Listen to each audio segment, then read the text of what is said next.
Tracy K. Smith is a Pulitzer Prize-winning poet, memoirist, editor, translator, and librettist.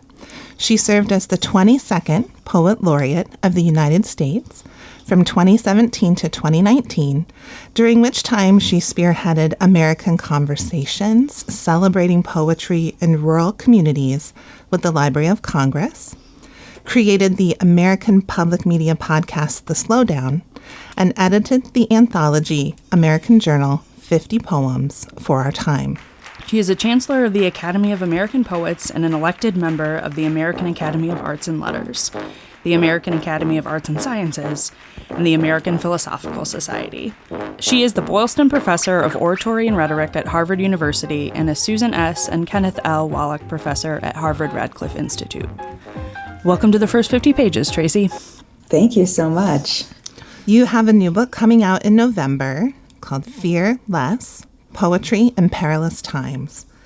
Can we start by talking about what this book is and how it came to be for you?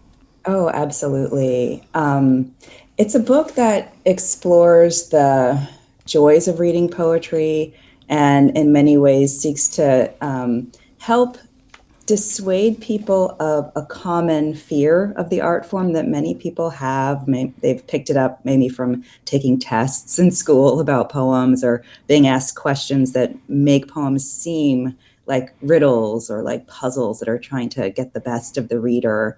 And it's also a book that is really thinking specifically about the relevance of poetry to this age of polarization that we live in. And what I mean by that is poetry is an art form that instills in us a reverence for strangers and reminds us that there is some small piece of another person's story that can often illuminate facets of our own stories or our own feelings that we haven't even necessarily brought language to. And to me, this feels like a way of building back a sense of community across all manner of distance. And that feels like an urgent need at this moment, not only in America, but certainly in America.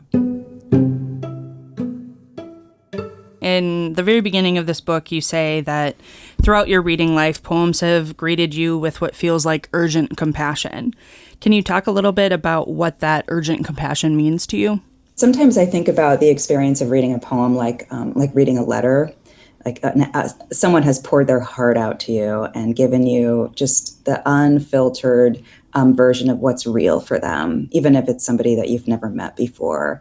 And in moments of my life, like moments where loss hit me, the death of my mother when I was in my 20s, or the rupture of a relationship that felt like it was the world, poems have consoled me by bringing me close to another person's version of their own experience of loss. But it's not just those major upheavals.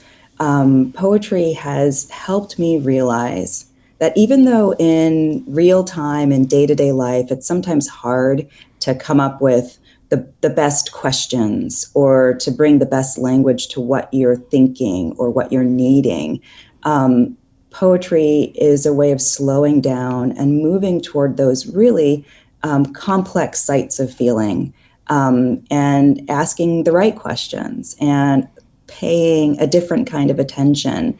And when you look up from the page, some of that wherewithal stays with you. And so I think that it's a fortifying art form. It's an art form that's filled with life skills, not just beautiful literary gestures. Yeah, and when I was reading the book, and I kind of flip between fearless and fearless. Like, I love that, the play on words of the title. It just is fantastic. But Thanks. In reading the book, I really feel like you are rooting for readers, right? Yeah. You're rooting for us to find the joy in poetry, and you are giving us tools to do that in a very accessible way. So I am no scholar of poetry. I took one poetry class in college, but I am a reader and a lover of words and a believer in the power of language. And after reading this book, I really feel I have been changed in how I will look at and think about poetry going forward. One of the insights that hooked me right away was that you don't always have to understand poetry. Mm-hmm. Can you talk about that a little bit? Yeah, I mean, to me, that's the question that really clenches people as readers. What is this about and what does this mean? Because it's asking us to reduce a series of feelings, statements, and also the memories and associations that are triggered for us as readers to a message. And I really don't think that's where poems come from or what they're pointed at. And so what I try and remind readers is sometimes the sounds of words, sometimes the cumulative effect of images takes you somewhere. And that's an effect of the poem that you can revel in and that you can be sure of. And you can also trust that at the next time you read the poem, perhaps those very same effects will take you elsewhere because you are going to be, slightly different at that moment in time from where you are now.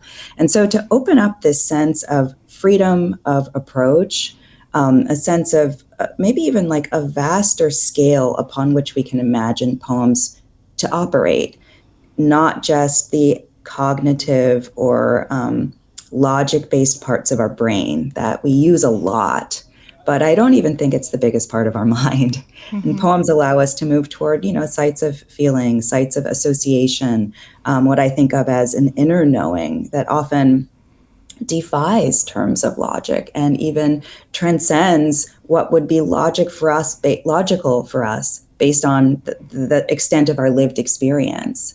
But I think we're bigger than all of that. And poems seep into all of these different facets of our large and mysterious selves. Somewhere in the book, and other things you've done too, you talk about how a poem can take on different feelings and meanings if you come back to it later. I think it's so true because we change so much. Yeah. Mm-hmm. We have new experiences to call back to. I was in Wyoming years ago when I was doing the Poet Laureateship, and there was a reader in the audience, an older man who kind of like described himself as somebody who doesn't really know that much about poetry and, maybe is even a little bit skeptical of the art form. But we were sitting together in this room of strangers to me, reading poems aloud and just saying what we noticed, what gestures or even language in poems caused us to remember from our own lives and from our own experiences. And he sort of like bolted up in his seat and he said, I get it. When you're reading a poem, you're just kind of pouring this thing in through your own filter. And your filter picks up on certain details, and my filter is going to get different details from you because I've had a different life than you. And I bet the next time you read the poem, your filter's changed. And I thought that was just like such a beautiful response. First of all, he crafted a really useful metaphor for thinking about this art form. Yeah. And he pulled it to a place that made poems feel like what they are, which is practical. They're practical tools for thinking about what it feels like to be alive now and what it has felt like at other moments in our life. I feel like his story kind of makes poetry feel more accessible. I mean, obviously your whole book does and how you break everything down. And I think that's what poems are for. I think that's what they emerged from, the need to be able to be met where you are, as you are, by an affirmation that others have been there too, and that it's been similar and different for them. It's a way of telling the story of humanity. And all of the different registers that spans. Yeah. So my next question is a bit tongue-in-cheek, but what is the right way to read poetry? Well, one of the first things I like to say is there is no one way to read a poem. Poems come from the singular experience of, people across time and space. And every single version of consciousness has its own way of approaching, something like a poem, and they all are useful. For readers of this book who have poetry anxiety, my suggestion is to think of the poem as a conversation, a voice, a stranger coming up to you and saying, hey, come here. let me just tell you what it was like. And to listen, to see what that voice is saying, go to the place and the space and in your imagination where this story or this realization seems to be taking place, and also to allow your own memories, questions, and associations to bubble up and be useful to what you're taking in. I like to also encourage people to read poems out loud because you hear the music of language more directly.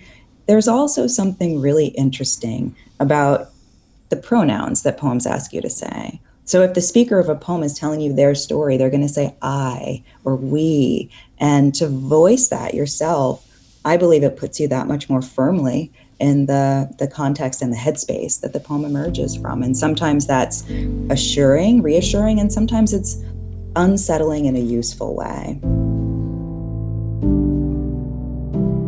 What I'm really rooting for, I love my art form. I feel like it has saved my life many, many times.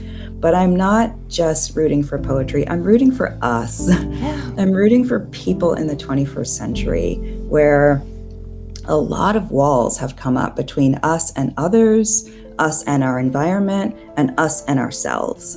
And I think that poetry helps us realize that there's something that we might choose to move courageously closer to, even when it takes us out of habit or out of the comfort of the predictable.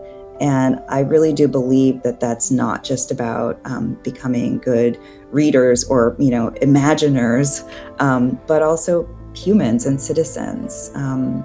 We need to find a way to move willingly and earnestly in good faith toward people that we don't yet know and people whose stories are different from our own.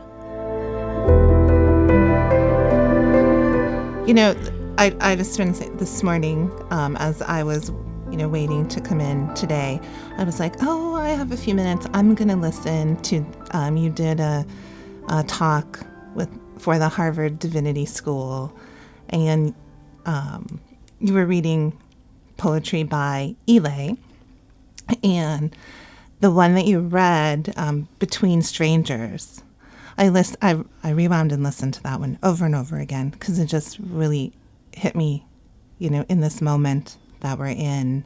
Yeah, talk about crossing borders toward others. That poem is a book that I co-translated with someone named Chang Tai Bi, of a 20th and 21st century Chinese poet named Eli. And so to inhabit her imagination, her conscience, and also regions of her culture, it was beautiful. It became useful for me when I came back into myself and came back into, my position as an American in quite interesting times to see this sense of self, this sense of fearlessness toward strangers, and this sense of an embracing of a kind of freedom from somebody who's writing about another place and other political circumstances. Back in 2017, you were appointed Poet Laureate of the United States by former Librarian of Congress, Dr. Carla Hayden. Then, as now, the narrative is that we're living in a time of division and uncertainty and fear. And part of your work as Poet Laureate was going out into rural communities to push back against the narrative of America as a divided nation. Can you talk about your American Conversations project and what you really took away from your work on this? I smile because I have reflected on that tour so much in the years since I left the laureateship.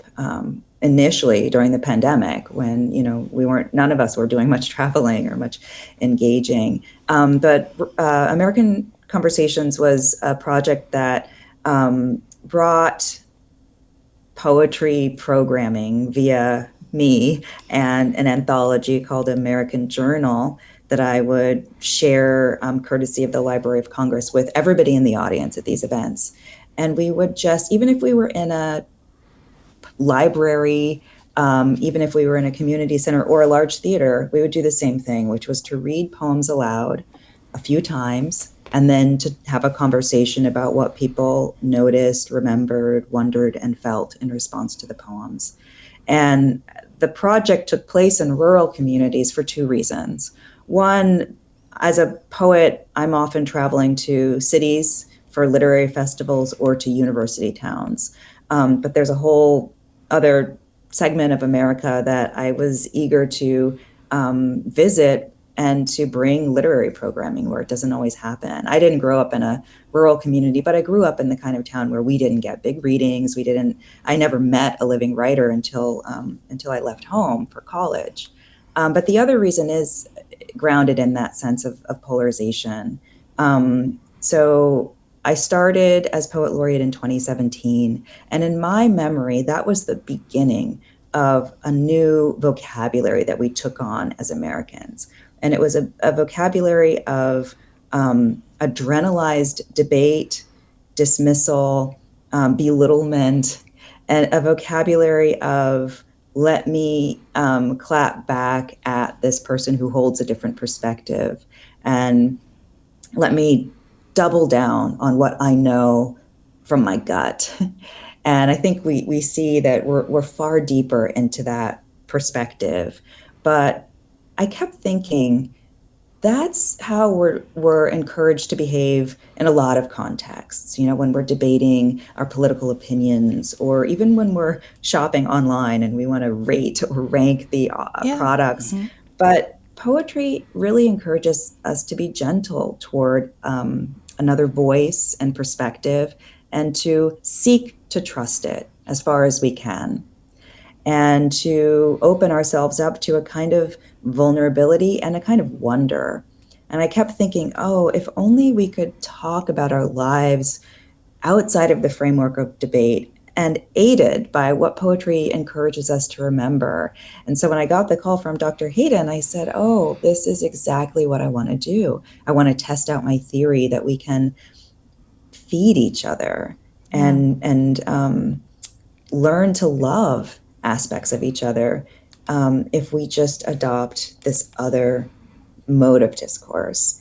There was one instance in a space in Kentucky. It was a rehab facility for men.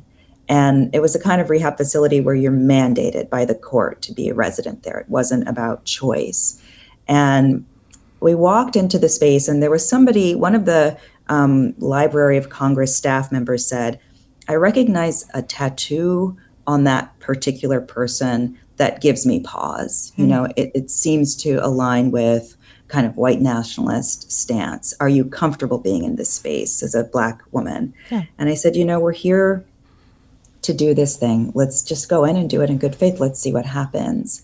And that particular man had the most vulnerable, beautiful, and illuminating reading of a poem about heartbreak. And he said, I know this is a love poem. I know this is about a breakup, but it really gives me access to my own relationship to substance. And that's where it's hitting me right now. And it just brought a huge realization to me that, let's not judge, let's not fear one another off the bat, but also we can unfold these regions, these pockets of ourselves, if we wish to, and it can be healing to others.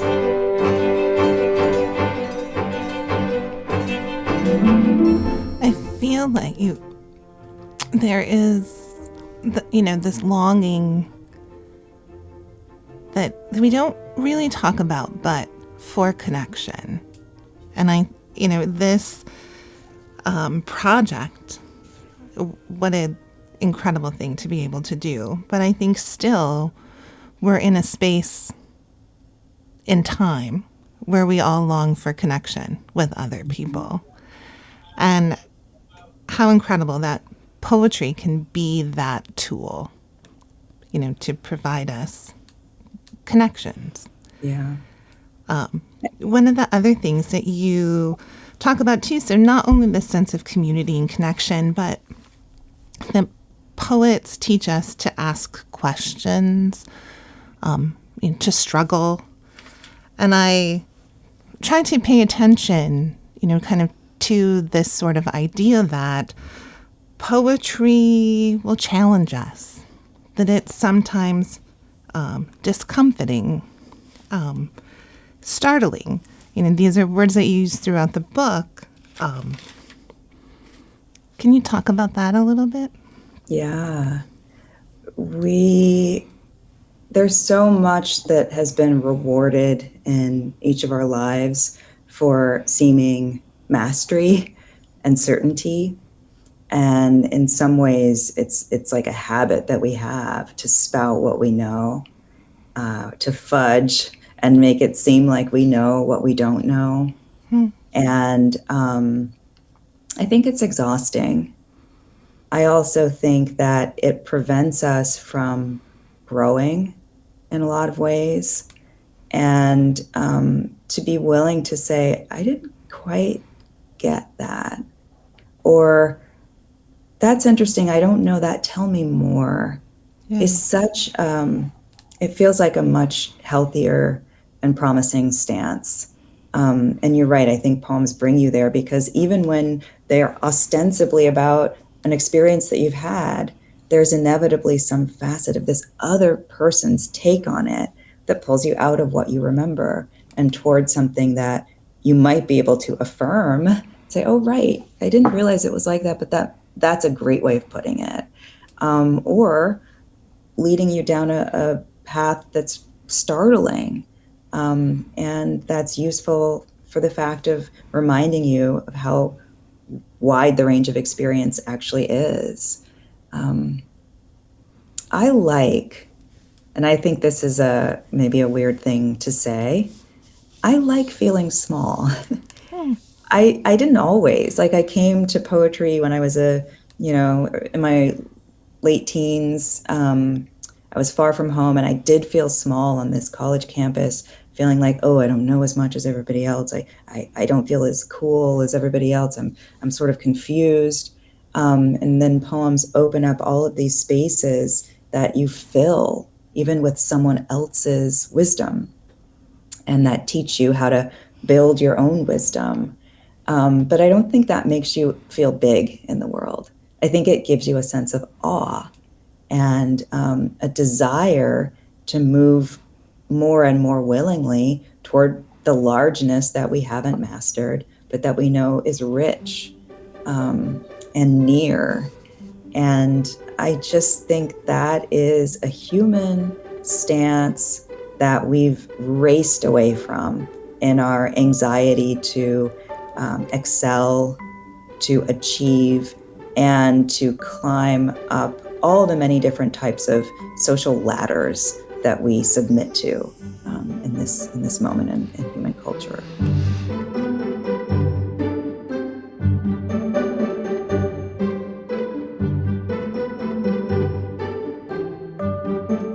So prepping for our conversation has been this super wonderful, kind of enlightening journey for myself, rediscovering oh, I do like poetry, because we just put up these preconceived notions of that's not a genre I gravitate towards, or, probably based out of fear of I'm not good at that.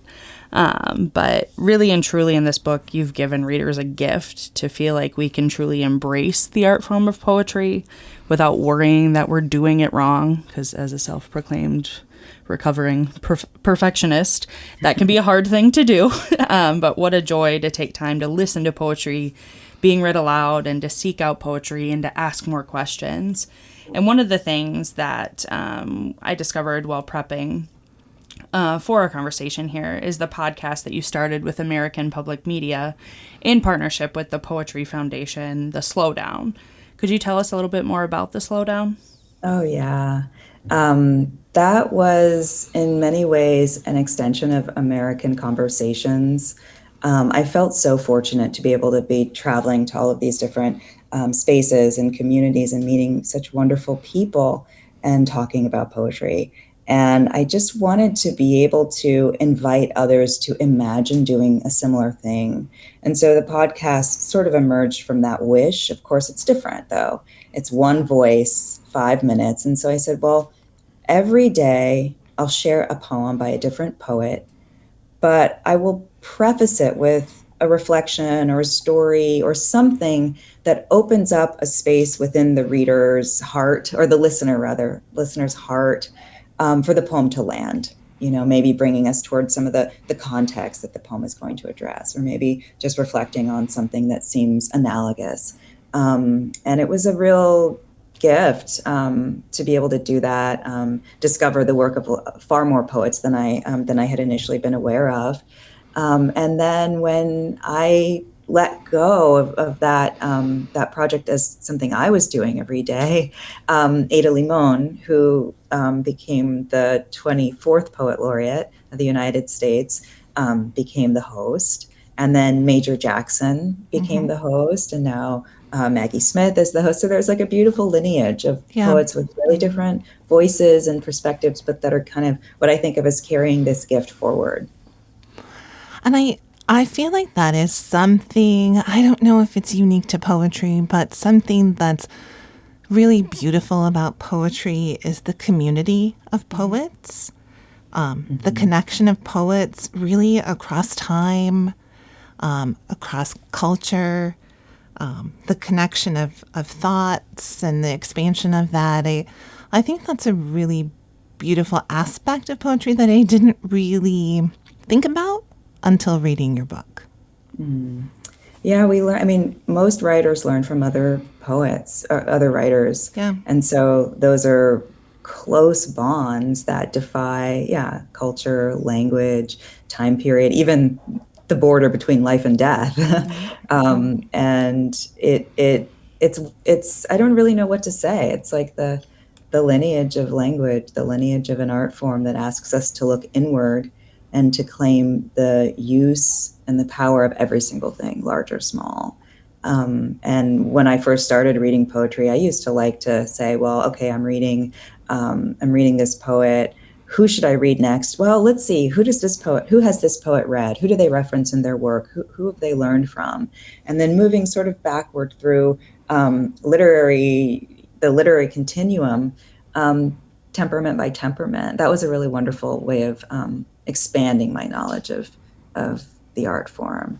And it's a small world when you think about poetry in this moment or in this country, but it defies all of those boundaries and others as well. So I feel myself to be holding hands right now with the poet Rumi from the 13th century, because his poems have been so useful to me during, this time of great consternation, to realize that devotion and that a kind of willful sense of play, sense of storytelling, and sense of a roving imagination can be fortifying, has been really, really heart and mind stabilizing for me over these last seasons. So yeah, have I said this already? I really love this book. And 6 chapters. It's a fast. It's a read that you want to take time with. Even though it's a short book, you want. It's definitely one that I will want to purchase and underline and highlight and revisit and all of these. Like I said, so many moments of insight. But the chapter that's going to stay with me the longest, just in memory, is the 3rd chapter. Any small thing can save you. And if I can, in this chapter, you write, fear degrades our ability to do anything in the face of what threatens us. Fear stuns, blurs out our options, convinces us it is better to fall silent and still, to consent, to go along and trust that eventually everything will feel normal again. At its most dangerous, fear keeps us from facing or even fully contemplating what, for our own survival, we must endeavor to change. Like, I scribbled that note furiously as I was reading through that and stopped to have to think about what that means to me.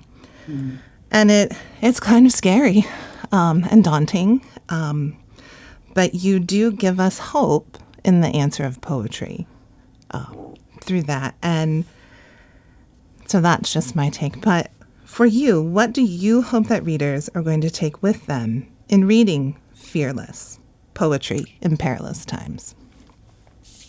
Well, a lot of things. Yeah. One thing that that's really on my mind, maybe because I'm back in the classroom right now as an educator, is the rewards of struggle. I am not saying that poetry is simple, swift, easy, and pat.